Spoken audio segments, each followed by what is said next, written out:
Hello guys, welcome back to enjoy your lifestyle. இன்றைக்கி என்ன video பார்க்க போகிறோன்னா, எல்லார் வீட்லேயுமே கண்டிப்பாக இந்த டிஷ் செய்வாங்க. அதை தான் பார்க்க போகிறோம். இன்றைக்கி வந்து பருப்பு சாம்பார் எப்படி பண்ணுறதுன்னு தான் பார்க்க போகிறோம்.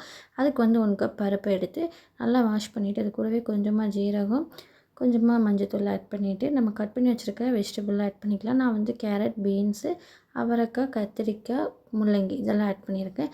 ஆட் பண்ணிவிட்டு நமக்கு தேவையான அளவு தண்ணி ஊற்றிக்கலாம். நான் வந்து அந்த காய்கறி பருப்பு மூழ்கிற அளவு தண்ணி ஊற்றிட்டு உப்பு போட்டு மூடி போட்டு வேக வச்சுட்டேன். அதுக்கப்புறமா அதை தாளித்து அது வெந்துட்டுருக்கும்போது இப்போ தாளிக்கிறதுக்கு ரெடி பண்ணிக்கலாம். ஃபஸ்ட்டு ஒரு பேனில் எண்ணெய் ஊற்றிட்டு எண்ணெய் நல்லா சூடானதுக்கப்புறமா கடுகு போட்டுடலாம். கடுகு நல்லா பொரிஞ்சதுக்கப்புறமா கருவேப்பிலை, வரமிளகா, பூண்டு இதெல்லாம் போட்டு நல்லா ஃப்ரை பண்ணி விட்டுட்டு, நம்ம குட்டி குட்டியாக பெரிய வெங்காயம் தான் நான் இன்றைக்கி எடுத்திருக்கேன். அதையும் கட் பண்ணி வச்சுருக்கேன். ஸ்மால் சைஸு அதையும் ஆட் பண்ணிக்கலாம். சின்ன வெங்காயம் இருந்துச்சுன்னா அதுவும் ஆட் பண்ணிக்கோங்க, இன்னும் டேஸ்ட் நல்லாவே கொடுக்கும். இப்போ அதுவும் போட்டு கொஞ்சமாக தேவையான அளவு உப்பு போட்டுக்கலாம். ஆக்சுவலாக கடுகு பொரிக்கும்போது கேமராவில் வந்து அந்த எண்ணெய் பட்டுருச்சு போல், அதனால தான் ஒரு இடம் மட்டும் பிளர் ஆகுது. அட்ஜஸ்ட் பண்ணிக்கோங்க கைஸ். நான் வீடியோ எடுக்கும்போது பார்க்கல. இப்போ நல்லா வெங்காயம் நல்லா வதங்கினதுக்கப்புறமா அது கூடவே தக்காளி ஆட் பண்ணி அதையும் நல்லா வதக்கி விட்டுக்கலாம். தக்காளி நல்லா மசிகிற அளவுக்கு வதங்கிக்கணும். இப்போ வந்து நம்ம பருப்பு ரெடி ஆயிடுச்சு பாருங்கள். பருப்பு நல்லா வெந்துருச்சு.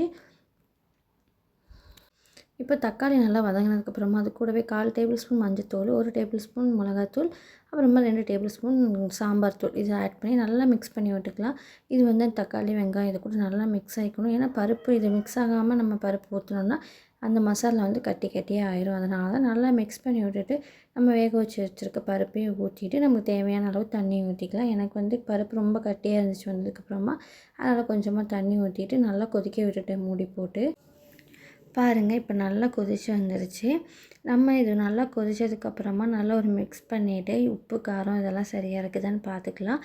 நமக்கு எந்த திக் கன்சிஸ்டன்சி வேணுமோ அந்த அளவுக்கு நம்ம எடுத்துக்கலாம். தண்ணியாக வேணும்னா அப்போவே இறக்கிக்கலாம். இல்லை இன்னும் கொஞ்சம் கட்டியாக வேணும்னா கொஞ்ச நேரம் கொதிக்க விட்டுட்டு கடைசியாக கொத்தமல்லி இலையும் தூவி இறக்கிட்டோன்னா நமக்கு தேவையான பருப்பு சாம்பார் ரெடி ஆயிருங்க. நீங்களும் செஞ்சு பார்த்துட்டு எப்படி இருக்குன்னு மறக்காமல் சொல்லுங்கள். இந்த வீடியோ உங்களுக்கு பிடிச்சிருந்துச்சுன்னா லைக் பண்ணி, ஷேர் பண்ணி, கமெண்ட் பண்ணி, சப்ஸ்கிரைப் பண்ணி பெல் ஐக்கானும் கிளிக் பண்ணிக்கோங்க. பாய் கைஸ், நெக்ஸ்ட் வீடியோ பார்க்கலாம்.